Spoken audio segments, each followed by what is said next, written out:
Kalau belum subscribe juga segera ya, supaya kita bisa terus mengikuti channel ini dan sehingga channel ini bisa jadi berkat dalam hidupmu. Terima kasih kepada Sang Pemberi berkat untuk berkat-Mu setiap hari. Thank you for today. Kasih karunia-Mu cukup bagi kami untuk menghadapi segala sesuatu dalam segala perkara. Yesus, Kau selalu baik. Setiap keadaan, inilah cara pandang kami. Everything you allow, apapun yang Kau izinkan, adalah berkat dalam hidup kami. Sekalipun beberapa hal berkat itu masih terselubung. Dalam iman kami akan melihatnya nanti. Terima kasih Bapa, sembunyikan hamba-Mu di balik salib-Mu. Dalam nama Yesus. Amin. Praise the Lord. Puji Tuhan. Saya beberapa waktu ini sempat ketemu dengan beberapa keluarga saat teduh. Dan beberapa juga memberitahu kepada saya kalau STB ini ditonton di mancanegara kan. Jadi ada juga yang perbedaan waktu, sampai ada yang belan-belan nih, misalnya di Australia, dibelanin untuk tidur siang dulu, supaya nanti pukul 11 malam live-nya ikut sini, perbedaan waktu, zona benua, akhirnya bisa supaya bisa menyaksikan bersama-sama sampai tengah malam. I appreciate you so much. Setiap Anda, sangat-sangat kami hargai. Udah berapa tahun bersama, kita semakin akrab dengan Tuhan. Saya juga mau dorong Anda untuk bisa subscribe yang belum bergabung dengan channel ini supaya kami terus bisa memberkatimu ya. Siapa tahu nanti suatu saat teduh on-site-nya, waktu live-nya itu diadakan di luar negeri juga. Nanti kita salah satu kota tersebut nanti sesuai tuntunan Tuhan. Sekarang kita belajar firman dulu. Hari ini saya mau bahas tentang berkat yang terselubung. Ulangan pasal 28 ayat 6-10, berkat yang terselubung. Banyak orang itu salah paham sama berkat. Sebenarnya berkat itu nggak jahat. Saya tergerak minggu ini untuk membawa Anda masuk ke seri berkat. Sekarang hari Rabu, nanti besok, next saat teduh hari Sabtu saya lanjutkan. Hari ini berkat yang terselubung, nanti saya akan tetap jabarkan lagi gimana berkat hidup jikalau kita tidak punya berhala di hati. Leluasannya berkat Tuhan itu tak terhingga. Tapi sekarang kita lihat dulu blessing in disguise itu apa. Ada berkat-berkat tertentu itu disembunyikan dalam kedekatan dengan Allah. Kita nggak bisa lihat itu berkat sampai kita dekat. Dekat sama Tuhan maksudnya. Seperti harta karun yang tersembunyi. Ada berkat yang memang harus terlebih dahulu kita diurapi untuk bisa melihatnya, ini berkat Allah. Berkat itu ada, jangan anti atau alergi. Selama kita hidup dalam hadirat Allah, dalam perkenanan Tuhan, hidup dalam kebenaran, apapun yang Tuhan izinkan dalam hidup kita itu berkat. Sebagian yang Tuhan izinkan itu nggak nyaman, nggak enak, misalnya ujian iman. Jadi kita harus punya mentalitas berkat. Bukan cari berkat itu materi seperti banyak orang alergi, bukan. Jangan trauma dulu.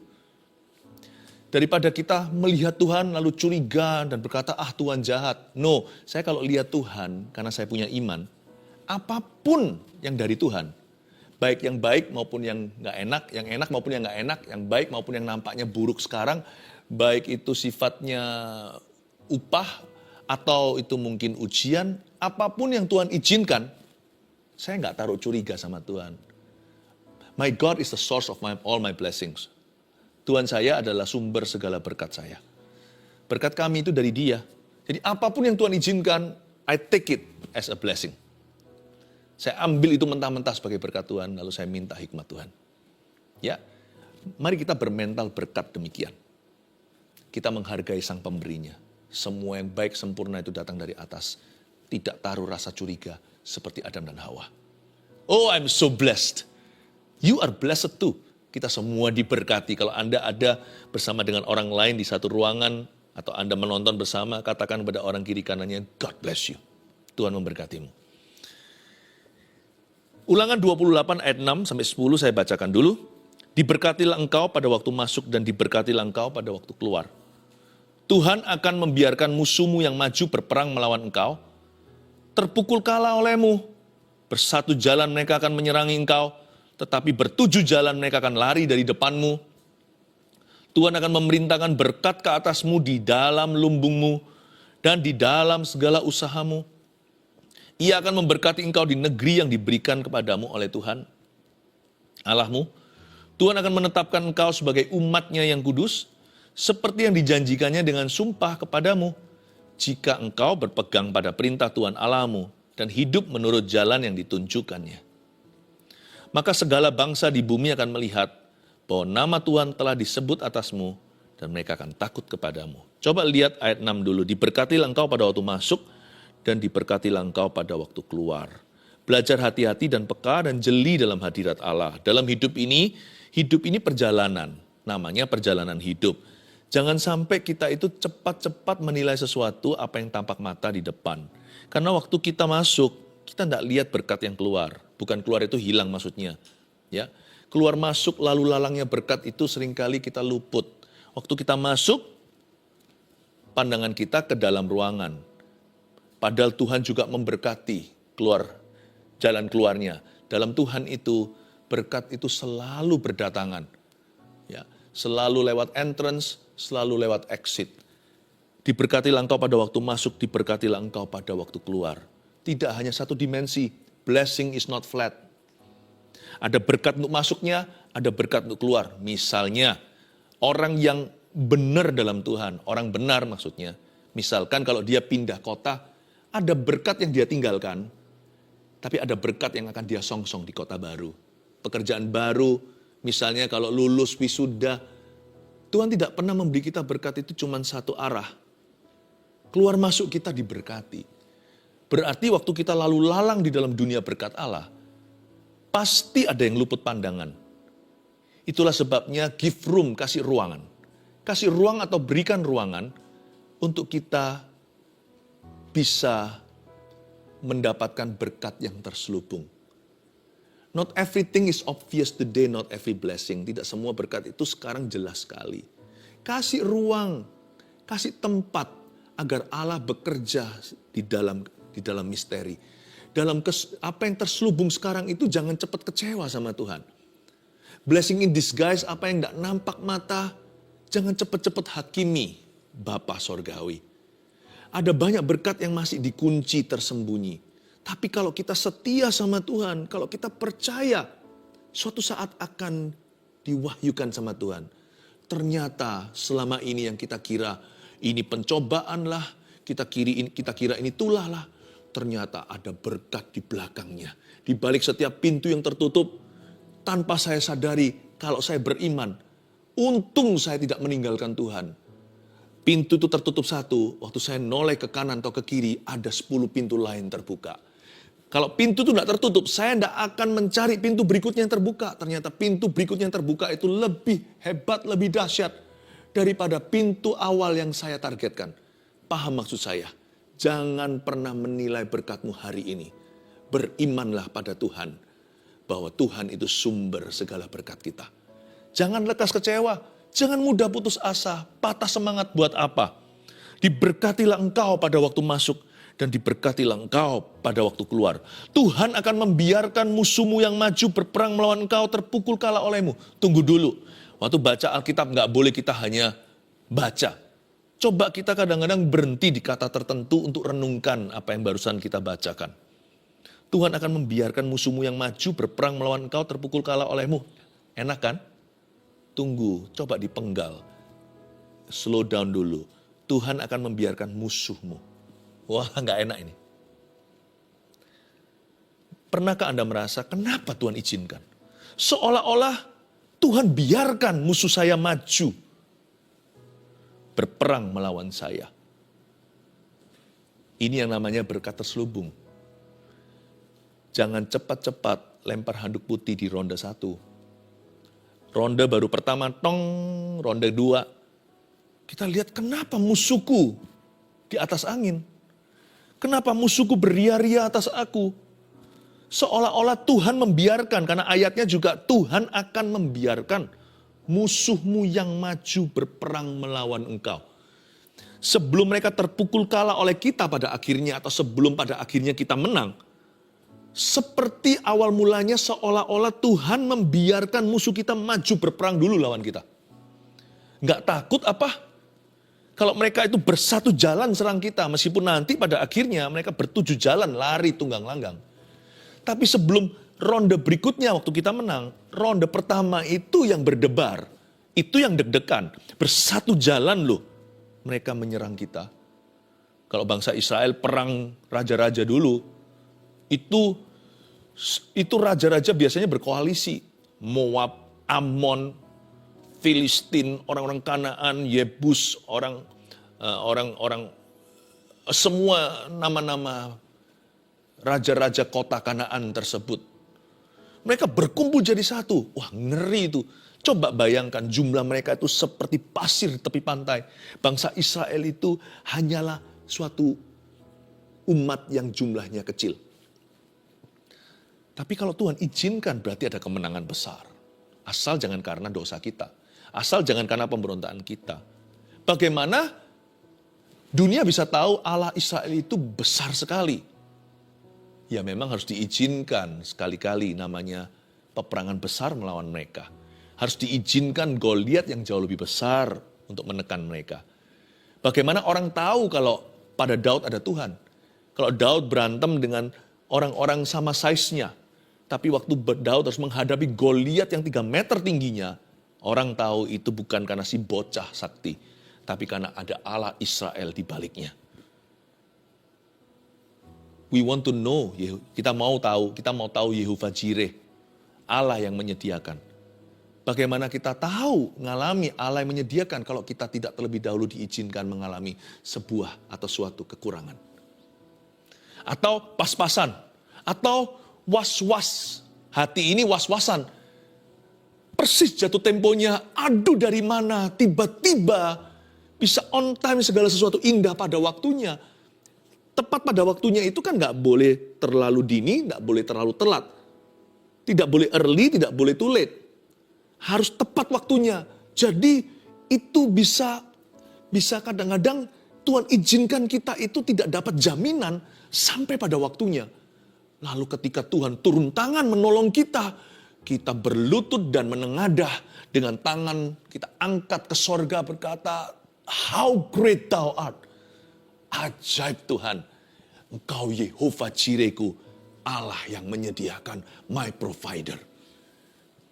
Kita seringkali berkata, aku mau mengenal Tuhan, aku mau mengenal bahwa Engkau adalah Allah yang menyediakan. Tapi ketika diizinkan kekurangan, kita marah sama Tuhan.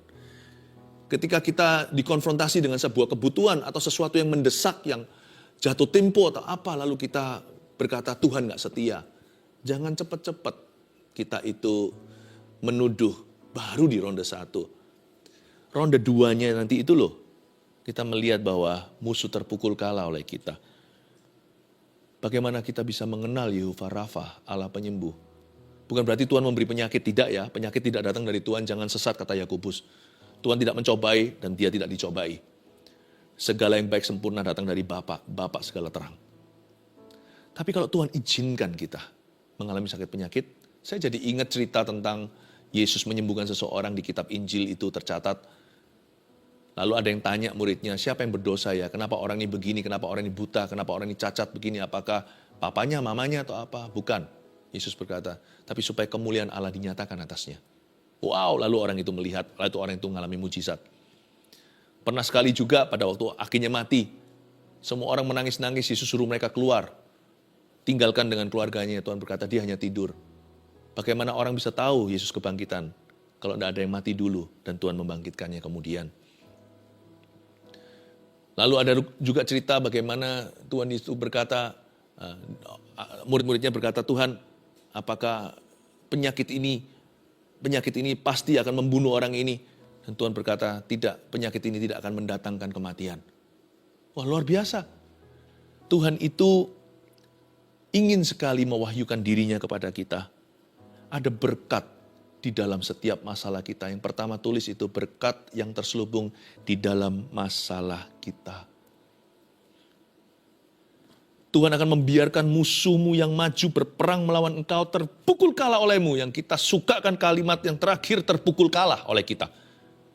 Tapi di ronde pertama Tuhan akan membiarkan musuhmu. Wah, itu gak nyaman. Gak hanya membiarkan musuh, tapi seolah mereka berhasil atas kita. Tuhan akan membiarkan musuhmu yang maju. musuhmu yang maju. Seolah kau mundur. Tuhan akan membiarkan musuhmu yang maju berperang melawan engkau. Kok bertubi-tubi datang? Kenapa masalahku berkali-kali? Musuh datang dengan gelombang-gelombang bergantian. Silih berganti, persoalan tidak pernah berhenti. Berperang melawan saya. Tapi kalau kita bisa melihat bahwa di balik persoalan kita ada berkat, di balik setiap musibah kita ada mujizat, dan di balik setiap ujian iman kita ada kesempatan untuk Allah menunjukkan kuasanya, mendemonstrasikan kasih-Nya kepada kita. Kita baru mengerti bahwa berkat yang terselubung itu termasuk di dalam masalah kita. Jadi jangan ngomel dalam masalah. Seperti Rasul Paulus katakan, aku suka bermegah dalam masalahku, dalam persoalanku. Asal bukan karena dosa, kalau dosa jangan bermegah, bertobat. Tapi aku suka bermegah dalam kelemahanku, dalam kekuranganku, dalam kesesakan, dalam penderitaan. Kenapa? Justru ketika aku lemah, kuasanya menjadi sempurna. Wow, itu berkatnya. So, Paulus berkata gini, saya volunteer kalau gitu, saya suka rela di dalam masalah saya. Asal bukan saya yang cari masalah, asal bukan saya cari gara-gara, asal masalah saya bukanlah masalah yang tertimpa atas saya akibat kebodohan saya. Tapi kalau saya hidup normal, lumrah, lalu tiba-tiba ada masalah, ya namanya manusia. Tapi saya adalah manusia yang kenal Kristus. Dan saya tahu bahwa ini adalah kesempatan. This is a God-given opportunity. Ini adalah kesempatan ilahi untuk saya menggandeng Tuhan dan mengalami kemenangan. Ayat 8. Tuhan akan memerintahkan berkat ke atasmu di dalam lumbungmu dan di dalam segala usahamu. Ia akan memberkati engkau di negeri yang diberikan kepadamu oleh Tuhan Allahmu. Ayat 8a dulu. Nanti kita akan dapat poin kedua dari sini. Tuhan akan memerintahkan berkat ke atasmu. Oh, senang kita. Kita dapat berkat. Ya Tuhan, give me the blessing. Tapi dibaca lanjut. Ternyata Tuhan perintahkan berkat ke atasmu itu dikoleksinya di dalam lumbungmu dan di dalam segala usahamu. Yes, I bless you. But now you cannot have the blessing yet. Loh, ya aku memberkatimu, tapi kamu tidak bisa dapat berkat ini dulu loh. Gimana sih Tuhan kasih kok aku belum boleh dapat? Kok aku belum boleh mengambilnya? Belum. Ya, Tuhan itu seperti orang tua. Orang tua kan sudah simpankan mungkin harta warisan untuk anak. Bukan berarti anak itu masih SD sudah bisa cairkan. Dia harus sekolah dulu. Dia harus bisa tanggung jawab dalam perkara-perkara kecil, studi.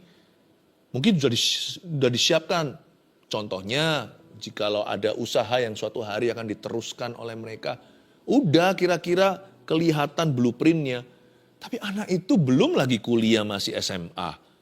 Tunggu dulu. Kamu bisa, ini milikmu, tapi belum punyamu. Kamu harus tunjukkan dulu lumbung dan usahamu. Seperti ditaruh Tuhan di trust fund. Disimpan sampai akil balik tuh anak. Kita jangan marah kalau kita, mana berkatnya, mana katanya kau berkati aku. Loh kok jalanku masih susah harus bayar harga. Yang kedua, berkat yang terselubung di dalam usaha manusia. Jangan takut untuk kerja keras. Jangan takut untuk banting tulang, jangan takut untuk bayar harga, jangan takut untuk study hard. Ada berkat itu yang diperoleh instan, ada berkat yang diberikan Tuhan, dicairkan pelan-pelan seperti deposito begitu. Tapi itu sudah ada, utuhnya itu sudah ada dalam perbendaharaan Allah. Bukankah Efesus berkata gini di pasal pertama, segala berkat itu ada di alam rohani di sorga bersama dengan Kristus yang berkat untuk kita. Sudah ada. Nggak perlu ditambah, Yesus berkata sudah selesai. Every blessing you need, you will need in the future. Setiap berkat yang Anda rasa Anda perlukan atau yang sungguh perlukan atau hanya perasaan.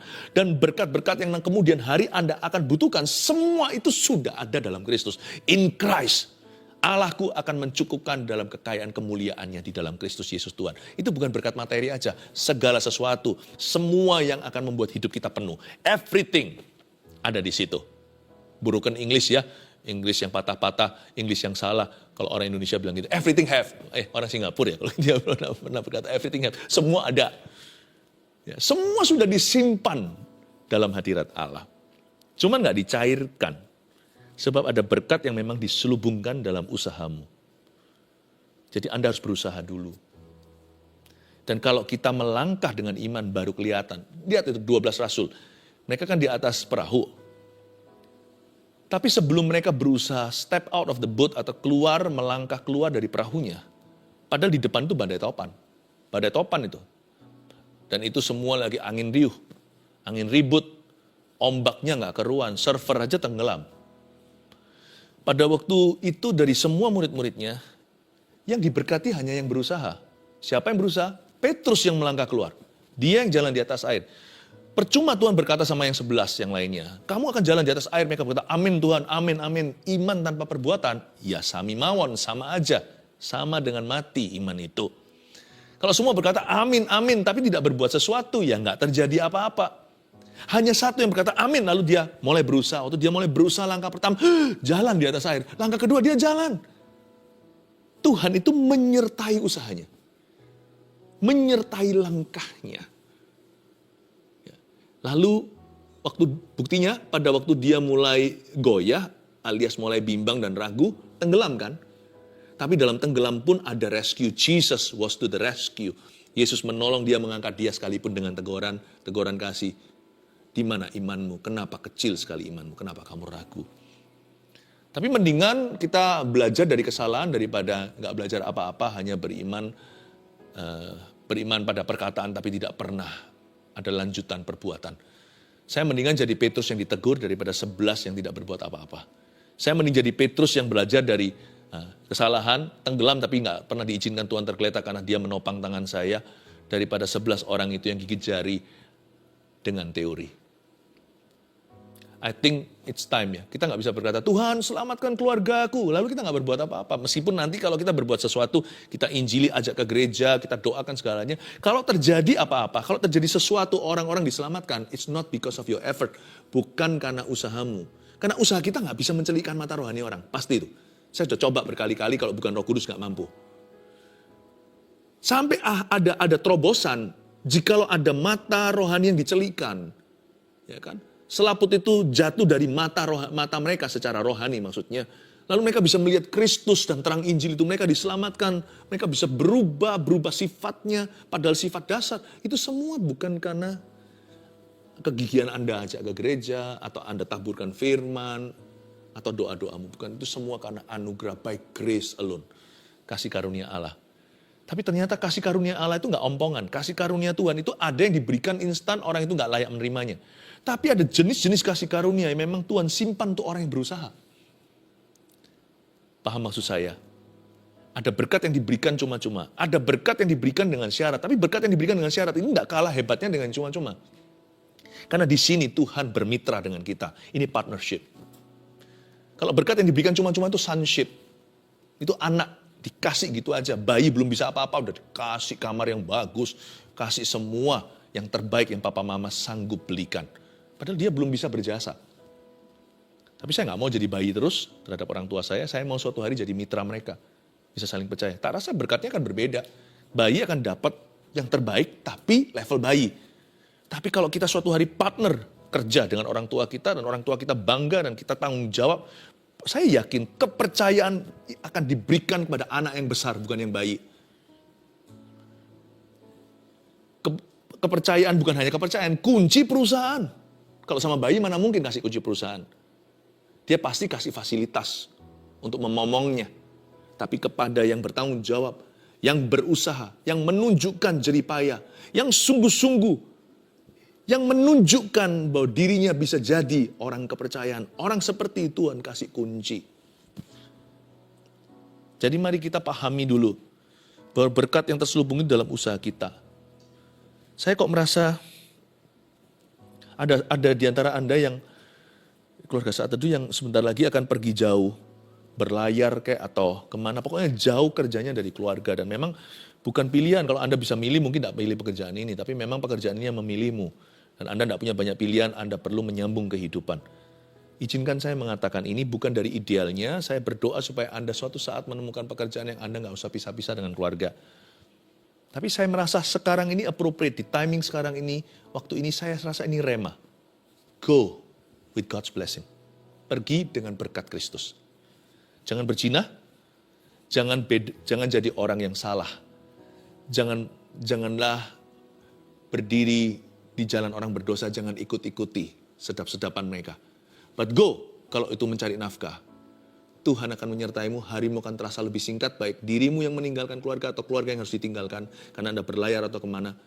Kalau Anda pergi jauh situ, biar Tuhan memberkatimu, pulang membawa penghidupan lebih dari cukup, jarang sakit keluargamu, dan supaya nanti anak-anak Anda bertumbuh tidak kekurangan figur, tapi akan ada masa-masa yang hilang itu akan ditebus oleh Tuhan dengan cara Tuhan sendiri yang ajaib. Saya percaya berkat nafkah yang Anda bawa pulang ke rumah itu nanti akan menjadi berkat seluruh keluargamu. Oh haleluya. Go, pergi. Saya rasa seperti Roh Kudus mengatakan ini. Di tengah-tengah khotbah saya ada profesi, ada nubuatan. Go, pergi. Dalam nama Yesus cepat kembali, sehat-sehat pulangnya. Haleluya. Ada juga yang mau operasi. Anda ragu, Pastor Philip kalau bisa doakan Tuhan supaya beritahu operasi atau enggak. Enggak apa-apa. Kalau memang itu adalah prosedur medis yang harus dilalui. Go with God's blessing. Nanti kalau ada mujizat ya, bukan karena Anda itu melawan arus medis. Enggak, saya itu percaya Tuhan itu pakai apalagi anak-anak Tuhan di dunia medis. Dokter-dokter, perawat-perawat, banyak tuh anak Tuhan. Mereka juga diberkati profesi mereka. Jadi kalau Anda memang harus telusuri lewat jalur prosedur yang alamiah, lakukan itu dengan iman. Nanti ya, imanmu itu bisa berubah demikian rupa. Iman yang sama ke Tuhan. Tiba-tiba di meja nanti, meja dokter terakhir sebelum cek-cek, sebelum operasi berapa minggu depan, dokter berkata, loh, mana ini? Mana ini? Dicari barangnya nggak ada, dicari penyakitnya nggak ada. Dia berkata, nggak perlu operasi, Tuhan luputkan dari meja operasi. Bukan karena Anda beriman pada mujizat, tapi Anda beriman pada Tuhan sang pemberi berkat. Operasi atau nggak operasi, sembuh dalam nama Yesus saya berdoa untuk Anda hari ini. Tapi juga sebagian kan akan diluputkan Tuhan dari meja operasi sebagai kesaksian hidup bagi dirimu, keluarga, dan juga bagi tenaga dokter yang sedang menangani Anda. Oh haleluya. Sebab berkat Tuhan juga terselubung ada di dalam usaha kita. Usaha manusia. Gak semua mujizat itu instan, tapi berkat itu diberikan sama Tuhan. 3. Kita baca dulu sekarang ayatnya ya. Ayat 8, Tuhan akan memerintahkan berkat ke atasmu di dalam lumbungmu dan di dalam segala usahamu. Ia akan memberkati engkau di negeri yang diberikan kepadamu oleh Tuhan Allahmu. Lihat lagi, ia akan memberkati engkau. Nah sekarang kita semua tahu, tapi tunggu dulu. Ia akan memberkati engkau di negeri yang diberikan kepadamu oleh Tuhan. Tahu nggak? Sungai Kerit, Tuhan itu tidak mengutus Gagak ke Elia. Iya sih, tapi nggak sepenuhnya betul. Tuhan itu utus Gagak ke Sungai Kerit. Elia harus pergi ke sana untuk mengkoleksi berkatnya. Memang untuk Elia peruntukannya. Tapi Tuhan kirim ke sungai tertentu. Nah kalau Elia pergi ke Bengawan Solo, nggak akan ketemu. Kalau yang di Jawa Timur di Sungai Brantas, nggak akan ada roti di situ dari Gagak-Gagak Tuhan. Tuhan nggak bisa diatur begitu. Tuhan berkata, aku akan memberkati engkau. Iya, di negeri. Tuhan yang pilih. Di negeri yang diberikan kepadamu oleh Tuhan. Jangan jadi orang lain sebab tidak ada berkatmu di sana. Di negeri yang diberikan kepadamu oleh Tuhan. Kenali panggilanmu. Karena itu orang yang suka iri, suka mengingini ya dosa 10 perintah Allah yang ke-10. Mengingini, coveting segalanya itu nggak akan pernah diberkati sama Tuhan. Dia hanya iri hati aja. Yang ketiga, tulis berkat yang terselubung dalam kehendak Allah. Anda dan saya harus tanya, rajin-rajin tanya, ini kehendak Tuhan enggak? Ini kehendak Tuhan enggak? Ya. Apa yang sejahtera itu kehendak Tuhan? Apa yang tanggung jawab itu kehendak Allah? Di Sungai Kerit, Elia harus mengambil rotinya. Jadi bukan di sungai terserah dia, apa maunya. Ia memberkati engkau hanya di negeri yang diberikan kepadamu oleh Tuhan. Kenapa Ishak diberkati? Karena Abraham berjalan dalam kehendak Allah. Ishak diminta aja dikasihkan. Hanya terakhirnya ditahan sama malaikat. Jangan sampai pisaumu kena ke tubuhnya. Makanya Ishak diberkati. Bukan karena Tuhan itu pilih kasih kepada orang Yahudi tertentu. Bukan, karena mereka nurut kehendak Allah. Allah tidak pernah berjanji memberkati kehendakmu.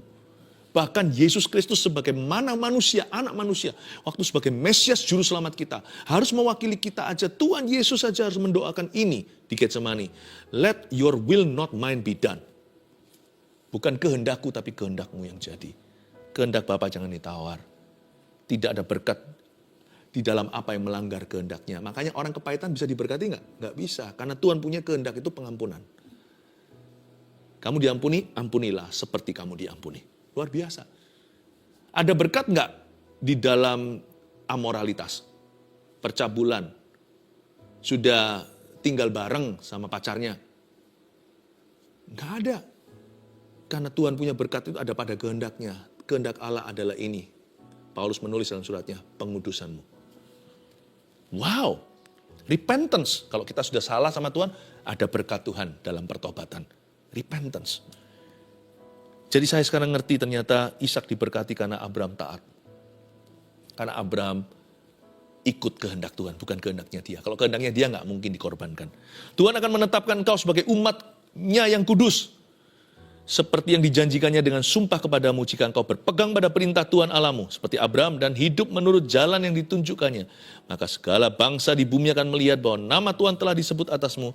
Dan mereka juga akan takut kepadamu. Berkat yang terselubung itu apa aja? Kita rangkumkan ada 3. 1, berkat yang terselubung di dalam masalah kita. So don't resent problems. Don't be sick of problems. Jangan kita tuh muak dengan problema. Nggak apa-apa sih kalau ujungnya itu adalah berkat Allah. Ya, nggak usah cari, tapi jangan marah. Jangan kita itu gelisah. 2, berkat yang terselubung di dalam usaha manusia. Ayo kerja keras, ayo belajar yang baik, ayo usahakan yang terbaik, be excellent in everything. 3, berkat yang terselubung dalam kehendak Allah. Jangan jalan semau gua. Jalan itu harus tanya Tuhan, biar kehendakmu bukan kehendakku yang jadi.